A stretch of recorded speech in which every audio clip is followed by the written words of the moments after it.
Well, I have some serious life situations going on. I am working on ending a 30-year marriage and working on a job change. And also, it feels bad to say it, feels bad to know it, but to have just realized a personality disorder that in the partner that I didn't have a name for 3 decades. Yeah. And so I want to know if you have any guidance for navigating the fierce and the gentle self-compassion, because it's kind of like boundaries, back up, and then several like expletives. And then like, okay, great. Now I need to go meditate. Okay, wait, now I'm mad and now I need to go meditate. And so I just like, I want more of a smooth or transition, or sort of how to hold both in the space. Yeah. Yeah. Okay. So first of all, thank you for sharing. And also what you're pointing to, I'd say it resonates with me. I don't know if I did hear, but so I'm resonating with this, right? Yeah. You are not alone. Yeah. Not only in general, but specifically, you are not alone. Thank you. And so this it's challenging, and it's going to be bumpy, and it's not going to be smooth, and maybe that's just the way it is. It's going to be bumpy. It's going to be difficult. It's going to be upsetting. There's so many feelings, natural feelings of, was I an idiot? And like, how did I not know? And, all those things are going to come up, and the anger. And so really, and it sounds like you're doing this. First of all, the first step is just to let it all come up. I mean, so when you said, I'm angry, okay, got to go meditate. So maybe another way to frame that is, maybe I'll meditate with the anger. Maybe my anger can be my meditation. So instead of seeing these things like the anger or the feeling of like, how could I not have seen it? All those things is somehow that you've got to get rid of, or that meditation somehow is, you're going to be in this peaceful place and that's not going to be there. The integration really comes when it's just all accepted. So including anger. I mean, so anger is a really interesting one. It's tricky because anger, we don't like anger when it harms ourselves or others, and it easily can, but it doesn't always. I mean, anger evolved, I call it mama bear you probably know mama bear self-compassion. It's really a loving energy. The part of you that's getting angry is part of you that loves yourself and that wants you to protect yourself and draw those boundaries. There is absolutely nothing wrong with feeling that anger.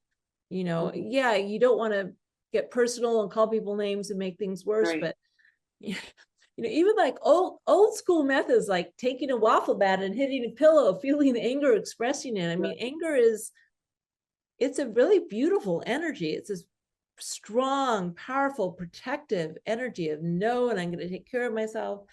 So I think the more you welcome the anger, and so one way to think about the tender and fierce self-compassion, it's not cut and dry, but in general, the tender acceptance is about ourselves and others as human beings, and emotions, kind of accepting all the emotions. Ironically, we can use tender acceptance of anger as an emotion, right? Oh, I love that. Because it's like, yeah, I'm accepting, I'm this loving, connected presence. It's allowing the anger to arise, all this. The fierce self-compassion is more aimed, because it's about taking action. It's more aimed at behaviors. Sometimes we need to change our own behavior or other people's behaviors, drawing boundaries, saying no to other people's behaviors, situations, making a change, job, marriage, etc. Right. And so you really can hold the two together because their aim is slightly different, right? One is more about, again, ourselves and emotions. The other is more about behaviors and situations. So with all the love in your heart, you can say like, no, it's not okay. Not going to work for me. I love you, but it's not going to work for me. Or maybe not, depending on your situation, you may want to skip the first I love you, but right, I don't know your situation, but you can feel love in your heart. You can feel that tenderness, that warmth. at the same time that you're feeling the anger and taking the fierce action and drawing the boundaries or spending the energy to make the change. That's very helpful. I heard also that I was being more binary about it. And that was like really not working, because then I'd meditate and then I'm like, great, that lasted like, 20 seconds instead of integrating them. The other thing Yeah. is like the anger. I understand that it's helpful. And when I have your book on audiobook, it's very helpful. But also the anger seems to, feed and like, then I feel it, like it comes through me, because I also practice and read Buddhism, and like I don't want that going through me. I don't want to be having heartburn and having symptoms, and I don't want it growing. I want it like out. Like it's helpful in this situation and that situation. I don't want to live it. Yes. Yeah. And so that's called angry rumination. Okay. And so in like psychology, they actually make a slight difference. So Okay. anger usually doesn't last very long. Anger usually arises, maybe like pop, and maybe it's 30 seconds, maybe a couple of minutes, and then it passes. Okay. Angry rumination is when it gets into our thoughts, and then we create a storyline, and then we start going into the self-reinforcing feedback loop. Gotcha. And maybe you're feeling peaceful, and then you start, you shouldn't have done that, or whatever, that shouldn't be that way. And then you start getting angry again. And that's when it starts to harm you. And that's when anger is not helpful, when it starts to harm you or other people. But I'm just talking about yourself. If you have anger stuck in your head over and over again, it starts to harm you. But again, it's a little tricky, because the moment you say, I don't want to feel this way, so there's a part of you that feels angry, but it's not all of you. Right. There's a part of you that feels angry.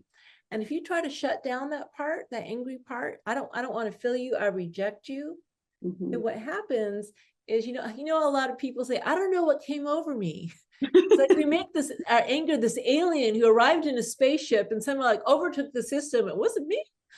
Well, it's true, it wasn't you, it was part of you, And so that also helps put it in perspective. It's just a part of you that's angry. It doesn't have to overtake the system. We can just, oh, dear anger, whatever you want to do. It's like, it's we can love our anger, that part of us, but we don't want it running the show. We don't want to ruminate on it. We don't want to identify with it. In my model of self-compassion, you may know, I call it the opposite of mindfulness is over-identification. And that's when our sense of self gets like mixed in, it gets merged or swallowed up by a particular emotion, for instance, like anger. Mm-hmm. When our real self, our true self, is this open field of loving, connected presence. And then, things arise, emotions arise, thoughts arise. And so that's the way you might want to try to work with it. Instead of thinking, I don't want it, I don't want to feel it. Maybe a little shift is, I want to just recognize it's only a part of me and it's not all of me. Thank you. I'm going to work. Thank you. I'm going to work with that. I know that I've already been talking to you for other questions. Okay. Thank you so much. The last thing is that I don't know if you have a simple sentence or whatever, is that it's so frequent. I'm still in the same house. And so it's so frequent. And so once I'm not in the house, I feel like it would be easier, but it's like tennis, Yeah. Just, anything you can do to find that, sometimes the metaphor of spaciousness is really helpful. So like when I have a difficult conversation, I'll just like imagine that I'm empty space, and that the anger or whatever that they're throwing at me, or even that's rising to me, is just like when there's a lot of space, there's less room for it to catch. Thank you so much. That's beautiful. You're welcome. Okay. Thank you.